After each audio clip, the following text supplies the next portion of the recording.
The morning started like any other in the offices of Starbridge Shipping Company. Director Vex sat in his large corner office, looking out at the three moons that hung in the purple sky of New Centauri. His gray scales shimmered under the soft light of his desk lamp as he reviewed the monthly reports. The numbers weren't good. Not good at all. Pirate attacks had increased by 300% in the last trading cycle. 6 ships lost, 4 crews missing, and cargo worth millions of credits stolen. The insurance companies were threatening to triple their rates, and 3 major clients had already canceled their contracts. The soft chime of his office door interrupted his worried thoughts. His assistant Mira entered, all 4 of her arms carrying different data tablets. Her pink skin had a slightly darker shade today, showing her nervousness. "Sir," she said, placing the tablets on his desk carefully, "I have a solution for our pirate problem." Vex leaned back in his chair, his tail curling around the base in a way that showed his interest. "Go on." "I want to hire humans for our security teams."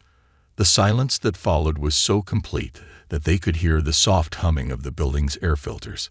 Vex's inner eyelids blinked rapidly, a sign of extreme surprise among his species.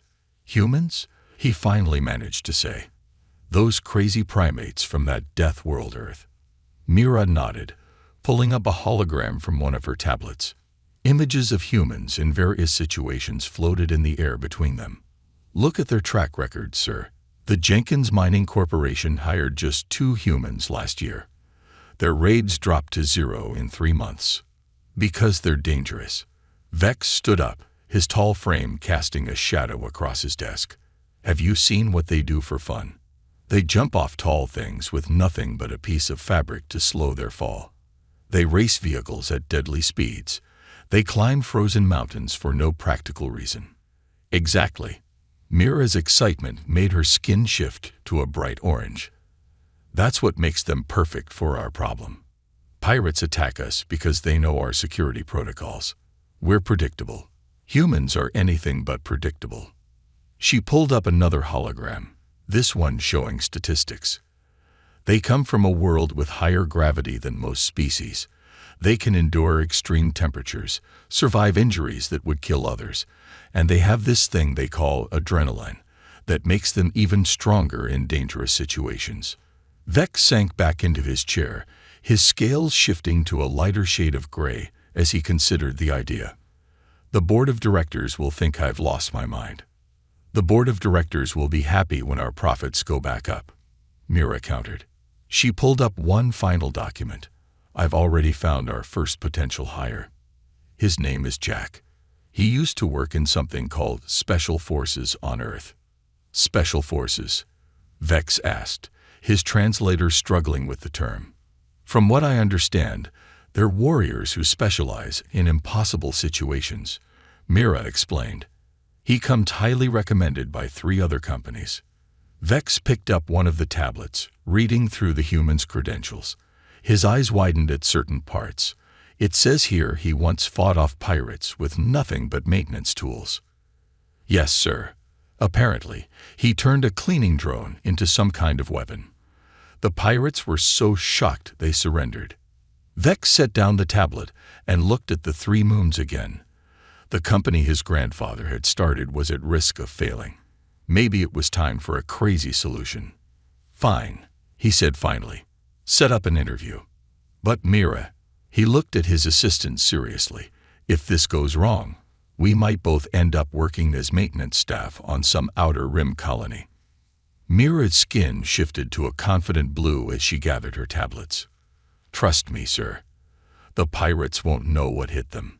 As she left the office, Vex looked at Jack's picture again. The human was smiling in a way that seemed both friendly and somehow dangerous. What in the galaxy was he getting himself into? Maybe everyone was right. Maybe he had lost his mind. But sometimes, he thought, looking at the pirate attack statistics one more time, being a little crazy was exactly what you needed. The company's testing facility buzzed with nervous energy. Word had spread quickly about Director Vex's decision to hire humans, and now dozens of alien workers pressed against the observation windows overlooking the cargo bay.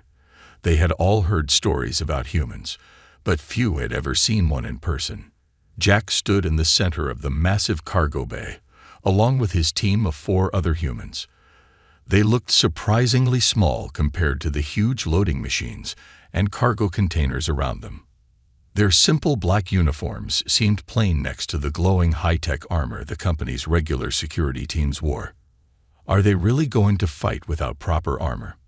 one of the alien observers whispered. "Their skin looks so soft." Director Vex stood at the main control panel with Mira beside him. His scales had taken on a nervous green tinge. "The test course is designed to be impossible," he explained to the humans. "It's meant to prove that we need to upgrade our security systems. No team has ever completed it." Jack smiled, a gesture that showed his teeth, and made several aliens step back instinctively. "Impossible? That's our favorite kind of challenge. Mind if we take a look at the course first?" "You want to inspect it?" Vex asked, surprised. "But that would ruin the element of surprise." "Oh no," said Tom, one of Jack's team members. "We just want to understand what we're working with." He pulled out a simple paper notebook and pen, making the tech-savvy aliens murmur in confusion. The team spent 20 minutes walking through the cargo bay, making notes and occasionally tapping on containers. They seemed especially interested in the ceiling fixtures and the maintenance access panels. Jack kept pointing at things and making his team laugh, which only confused the observers more. "They're not taking this seriously," one of the security chiefs complained. "This course includes combat drones and sonic barriers." Finally, Jack returned to Director Vex. "Okay, we're ready. Just one question. The only rule is to protect the cargo and defeat the attackers, right?" "Yes," Vex replied cautiously. "Perfect." Jack turned to his team. "Remember, folks, they said nothing about following normal procedures. Let's show them how humans handle things." The lights dimmed, and red warning signals flashed as the simulation began. Combat drones emerged from hidden panels, their weapons loaded with paint markers to simulate real attacks. Sonic barriers hummed to life, creating invisible walls throughout the cargo bay. What happened next would be talked about in the company break rooms for years to come. Instead of fighting the drones head-on, the humans scattered in what seemed like random directions. Tom ran straight to a maintenance panel and disappeared inside the wall. Another team member, Rita, climbed up a cargo container with surprising speed. "What are they doing?" Vex asked, watching in confusion as the humans seemed to ignore the approaching drones completely. His answer came when the overhead lights suddenly went dark. A moment later, the cargo bay's sprinkler system activated, but instead of water, it sprayed lubricant stored for the loading machines. The combat drones, designed to navigate through their visual sensors, began slipping and crashing into each other. Their energy shields were useless against the simple liquid. Jack's voice came through the comm system, somehow broadcasting on all frequencies at once. "Fun fact about humans: we love using the environment as a weapon." The observers watched in amazement as the human team turned the entire cargo bay into a trap. They used the cargo containers as cover, redirected the sonic barriers to create bottlenecks, and even managed to reprogram 2 cleaning bots to chase the combat drones. "This isn't in any combat manual I've ever seen," the security chief muttered, watching as Rita swung from a ceiling crane, dropping small magnetic devices that disrupted the drone's navigation systems.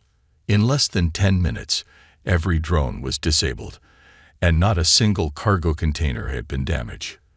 The humans gathered back in the center of the bay, covered in lubricant, but grinning widely. "So," Jack said, looking up at the observation window, "when do we start for real?" Director Vex looked at the scene before him, the disabled drones, the creative chaos, the unorthodox but undeniable success, and felt his scales shift to a color of acceptance. "Mira," he said quietly, "prepare their contracts, and maybe warn the maintenance department that they'll need to update their security protocols too." In the cargo bay below, the human team had already started planning improvements to the course. Their excitement about making it actually challenging sent a shiver down every alien spine in the room. The age of humans in Starbridge Shipping Company had officially begun. The Star Whisper glided silently through space, its massive engines pushing the cargo ship steadily along the notorious Rigel 7 trade route. Inside the bridge, the atmosphere was unusually relaxed despite being in pirate territory. Jack sat in what his team called the action seat, a modified command chair they had rebuilt to better suit human bodies. He was drinking his 6th cup of coffee, much to the amazement of the alien crew who couldn't understand how humans could consume so much of the bitter liquid. "Sir," called out Rita from her sensor station, "I'm getting that weird feeling again."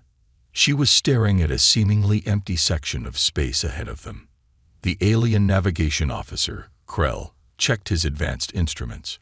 All sensors show clear space, no ships within detection range.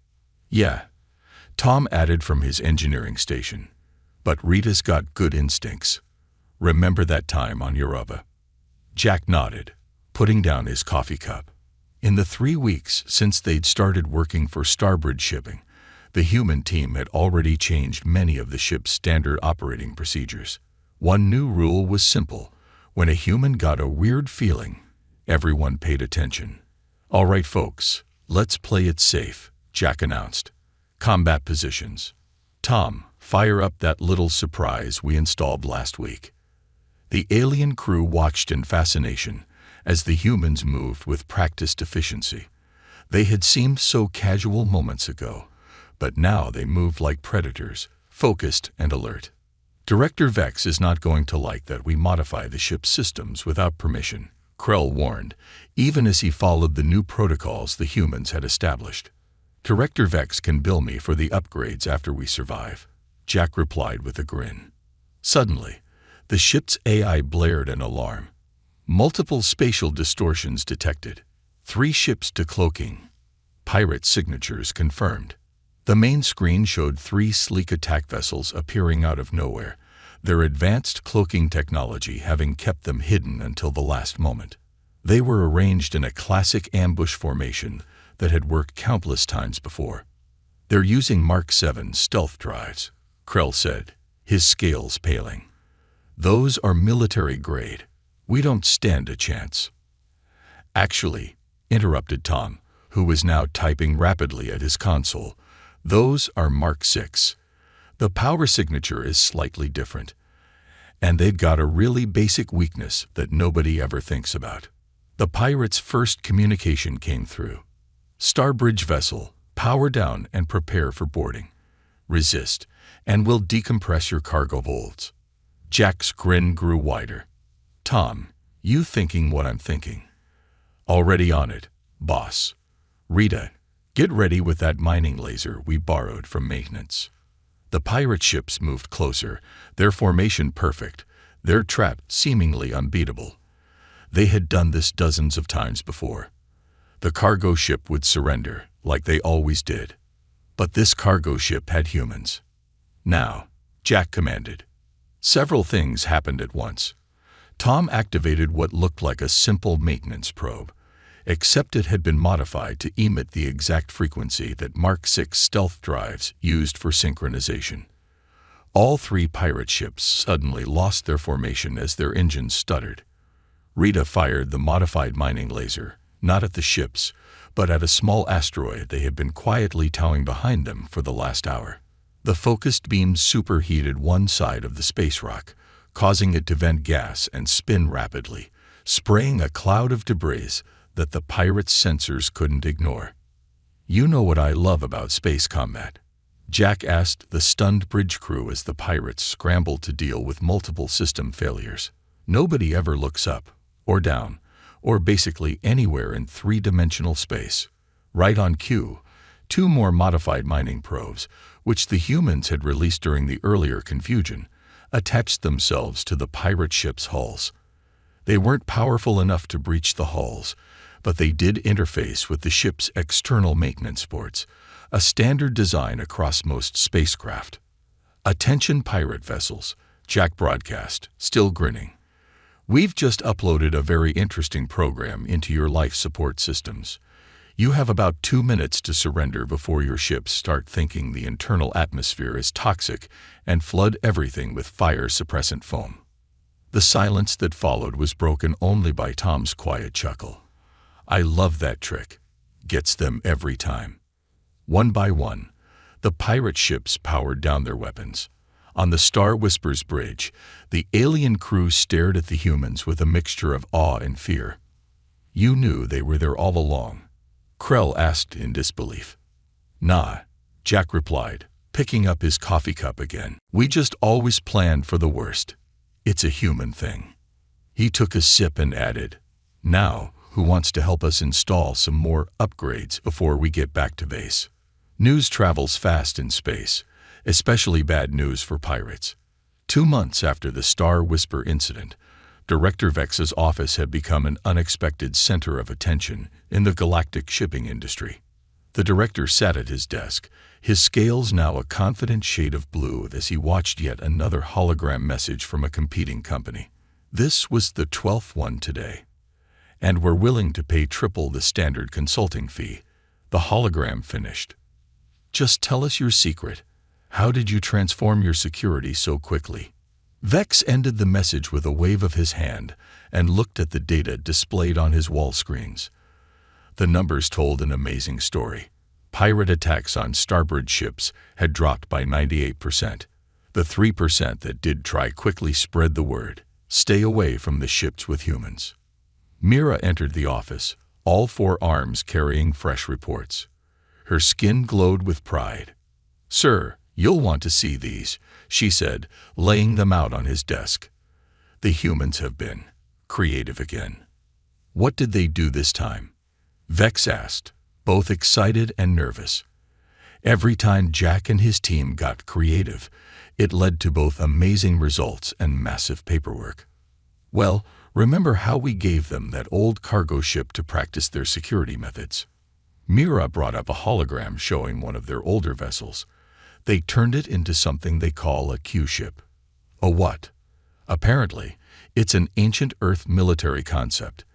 They make a powerful warship look like a helpless cargo vessel. They've been parking it along popular pirate routes, and she checked her notes. I believe Jack called it fishing for idiots. Vex leaned back in his chair, his tail twitching with amusement. How many have they caught? 4 pirate crews this week alone. But that's not the interesting part. Mira's skin shifted to an excited yellow. 2 of those crews asked for jobs. Pirates wanting to work for us. Vex blinked all 4 eyelids in surprise. Yes, sir. According to Jack, some pirates are just people who needed money and made bad choices. He's been rehabilitating them. She brought up another hologram showing the company's newest security training facility. Former pirates were learning alongside regular crew members, all of them being taught by the humans. They're teaching them something called Parker right now, Mira explained. Apparently, it involves jumping around in gravity like crazy people. The medical bay has been quite busy. Vex watched the training footage with amazement. Aliens of various species were attempting to move like humans, learning to think creatively about using their environment. Some were failing spectacularly, but they kept trying.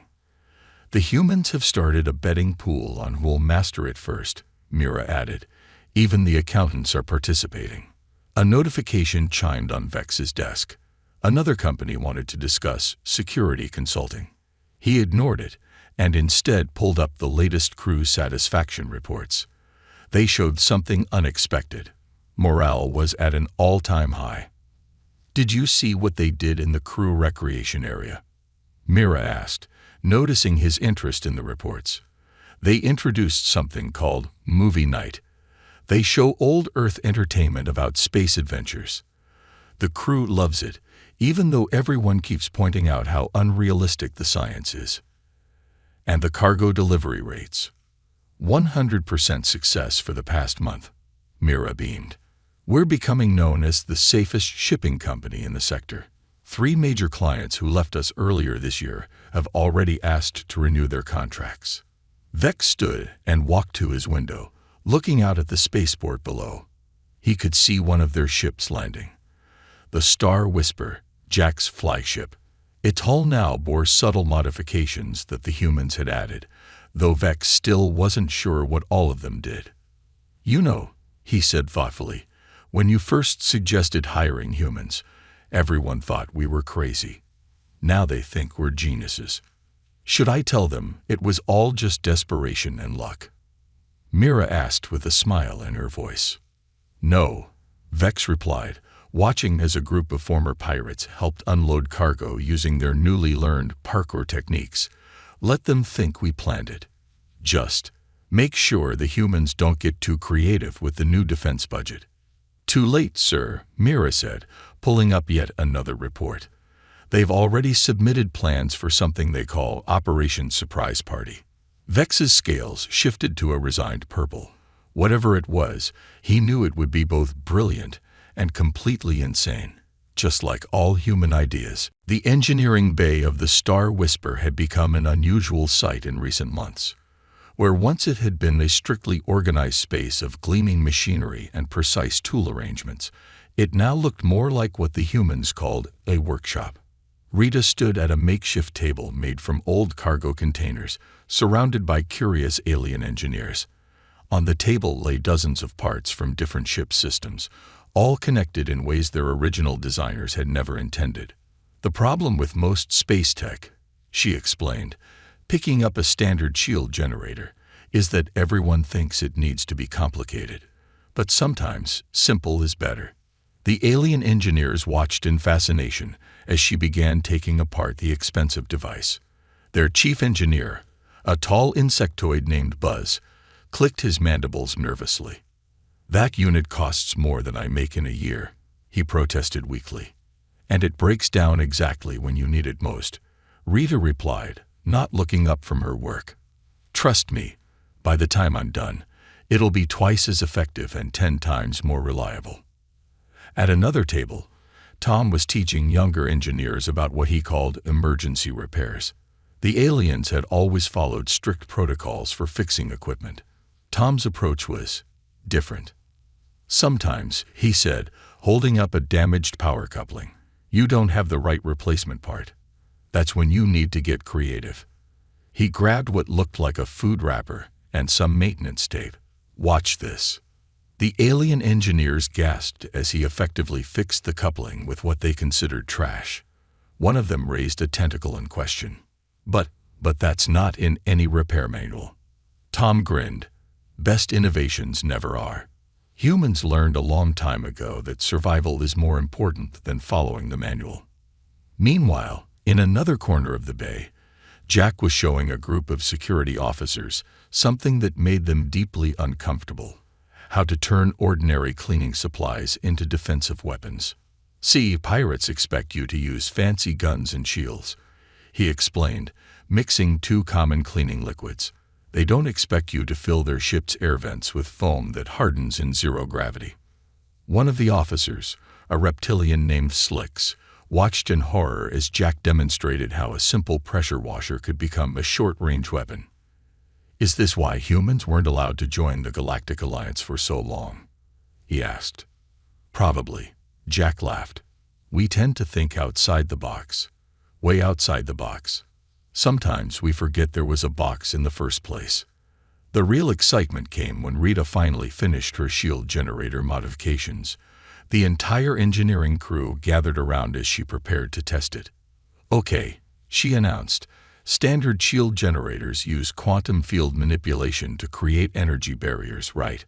But they need huge power sources and complicated computers." She held up her modified version, now much smaller and with several odd additions. "This one uses mechanical principles instead. Watch."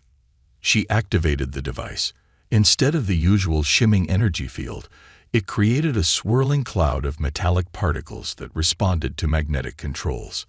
"It's basically a smart sandstorm," she explained proudly. "Uses way less power, can't be shut down by ion weapons," and she threw a wrench at it, which bounced off harmlessly. "Works just as well as the expensive version." The alien engineers stared in silence.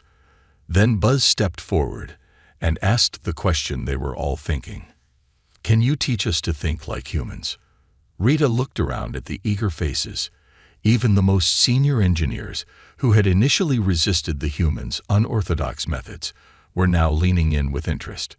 Well, she said, pulling out more parts from under the table, Lesson 1 is forgetting everything you think you know about proper engineering. Lesson 2 is learning to see everything, and I mean everything, as a potential tool. Jack watched from his corner as the aliens eagerly gathered around Rita's table. He activated his comm link to Director Vex's office. Sir, he said, I think we're going to need a bigger engineering bay. And maybe some extra insurance for when things get experimental. In his office, Vex looked at the latest efficiency reports showing how the humans' innovations had cut repair costs by 60% while improving performance across the board. Approved, he replied. Just try not to blow anything up this time. The sound of an explosion, followed by excited cheering from both humans and aliens, came through the comm link. No promises, sir, Jack said cheerfully. No promises at all. The Grand Galactic Commerce Hall buzzed with excitement. Representatives from over 300 shipping companies had gathered for the annual Security and Innovation Conference, but everyone was really there for one reason: to learn about the humans. Director Vex stood on the main stage, his scales a confident gold color as he prepared to give the keynote speech. In the front row, Jack and his team sat with Mira, all of them wearing formal Starbridge uniforms that had been modified for comfort in typical human fashion. Before we begin, Vex announced to the packed auditorium, I want to address the rumors. Yes, our company did hire humans. No, we haven't gone insane. And yes, everything you've heard about their methods is probably true. A ripple of murmurs spread through the crowd. On the massive screens behind Vex, video footage began playing. Carefully selected clips showing the humans in action. In the past 6 months, Vex continued, our company has achieved what experts said was impossible. Piracy along our routes has dropped to near zero. Our delivery success rate is 100%. Our repair costs have been cut in half, while ship performance has improved by 70%. The screens showed clips of former pirates training alongside regular crew members, engineers building new devices from spare parts, and cargo ships easily evading or defeating attempted attacks. But the most remarkable change, Vex said, his voice growing warmer, has been in how we think. The humans haven't just improved our security. They've taught us to see possibilities where we once saw only problems. In the audience, a tall executive from a rival company stood up. But what about the risks? We've heard stories about experimental weapons, unauthorized modifications, and complete disregard for standard protocols. Jack stood up from his seat, and Vex nodded for him to take the stage. The human walked up casually, somehow managing to look both professional and slightly dangerous in his modified uniform. You know what's really risky? Jack asked the crowd. Doing the same thing over and over while expecting different results. That's actually the human definition of insanity. He pulled out a simple metal ball from his pocket. This is a standard bearing from a cargo loader. Boring, right? Watch this. He pressed something and the ball split apart, transforming into a small drone that hovered above the stage. Everything around you can be a tool or a weapon. Jack explained as the drone performed a series of complex maneuvers. The pirates learned it the hard way. But more importantly, everything around you can be improved. The screens behind him switched to showing before and after pictures of various ship systems modified by humans. The audience leaned forward, clearly fascinated. See this engine cooling system? Jack pointed to one image. Rita rebuilt it using parts from the garbage recycler. It works 30% better now. That shield generator, Tom fixed it with spare parts and something he found in the kitchen. It hasn't failed once since then. Another executive stood up. But how can we trust such unpredictable methods? Mira rose from her seat, her skin glowing with pride. Would you like to see our accident statistics? They're lower than ever. Humans may seem unpredictable to us, but they have their own kind of logic. They call it common sense, though I'm still trying to understand what's common about it. Laughter rippled through the crowd. The mood in the room was shifting from skepticism to curiosity. The truth is, Vex took over again. We didn't just hire security officers. We hired innovators, teachers, and problem solvers. The humans have transformed our entire company culture. The screen showed scenes from the ships, aliens and humans working together, sharing meals, celebrating successful missions, and teaching each other new skills. 6 months ago, Vex concluded, someone asked me if I was out of my mind for hiring humans. Today, I can say with certainty that it was the sanest decision I've ever made. As applause filled the hall, Jack returned to his seat, exchanging grins with his team. On his data pad, messages were already pouring in from other companies wanting to hire human crews. Ready for some competition? Mira asked him quietly. Jack's grin widened. Are you kidding? The more humans out here, the more interesting things are going to get. Just wait until they hear about our latest project. The one that Director Vex specifically told you not to mention at the conference. Exactly that one. 1 year had passed since Starbridge Shipping Company hired their first human crew. The company's headquarters had changed dramatically during that time. The once quiet building now bustled with energy as humans and aliens worked side by side. Director Vex stood in his office, watching through his window as a cargo ship landed using what the humans called a drift pattern, a landing technique that looked dangerous, but actually used less fuel. His scales had permanently settled into a confident shade of blue these days. Sir, Mira entered, her skin glowing with excitement. The annual reports are ready. And, well, you might want to sit down for this. Vex turned from the window, noting the extra spring in all 4 of her arms' movements. That good. Better. She projected a hologram showing countless statistics and graphs. Profits are up 700%. We're now the largest shipping company in 3 sectors. 8 former pirate groups have joined our security forces. And she paused for effect. The Galactic Commerce Guild just voted us Most Innovative Company for the 3rd quarter in a row. All because we were desperate enough to try something crazy, Vex mused, watching another ship land with the new technique. The door chimed, and Jack walked in. The human looked different now. His uniform bore the ranks of Chief of Security Operations, though he'd modified it in typical human fashion with extra pockets for what he called emergency supplies. Speaking of crazy, Jack said, having caught the last comment, wait until you see what we've got planned for the new training program. Vex's scales shifted slightly toward purple, his now standard reaction to human proposals. Should I alert the medical bay in advance? Probably, Jack grinned. We're calling it the Impossible Course 2.0. It's like the old testing facility, but with artificial gravity fluctuations, holographic pirates, and these cool foam pits Rita designed. Foam pits? Mira asked, her skin shifting to a curious yellow. Trust me, it's better not to ask for details, Vex said, but his tone was affectionate. How are the new human recruits settling in? After their success had become widely known, other humans had started applying to work at Starbridge. The company now employed over 50 humans across different departments, each bringing their unique brand of creative chaos. They're adapting well, Jack reported. Though we had to explain why using the cargo bay as a skateboard park during off hours isn't technically allowed, even if it does help with agility training. A notification popped up on Vex's desk.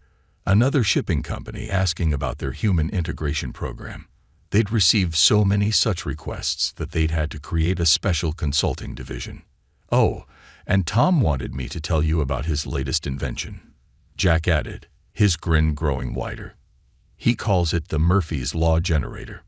Do I want to know? Vex asked. It's a device that deliberately causes small problems during training so people learn to think on their feet. You know, because anything that can go wrong will go wrong. So we might as well practice for it. Mira's skin flickered between amazement and concern. Is that why the cafeteria's food dispensers were speaking in rhymes yesterday? That was actually an accident, Jack admitted. But everyone had so much fun with it that we're keeping that feature. The office's view screen suddenly lit up with an incoming emergency call. A cargo ship had encountered an unexpected asteroid field. Before Vex could even begin to worry, he saw that humans were on the crew. They watched as the ship's crew treated the dangerous situation like a game, plotting impossible trajectories between rocks while singing something they called sea shanties. The ship emerged unscathed, having also collected valuable mineral samples along the way. You know, Vex said, turning to Mira, a year ago, that would have been a major crisis. Now it's just another Tuesday. Speaking of Tuesday, Jack chimed in, don't forget it's movie night. We're showing Apollo 13, a classic about humans solving impossible problems in space. As they left the office, they passed the company's new motto, written in both standard galactic and English, making the impossible possible, human style. Director, Mira asked, watching a group of alien engineers excitedly discuss their latest human-inspired invention. Do you ever regret hiring humans? Vex looked around at his transformed company, more successful, more innovative, and infinitely more interesting than ever before. The only crazy thing, he replied, would have been not hiring them at all. The end.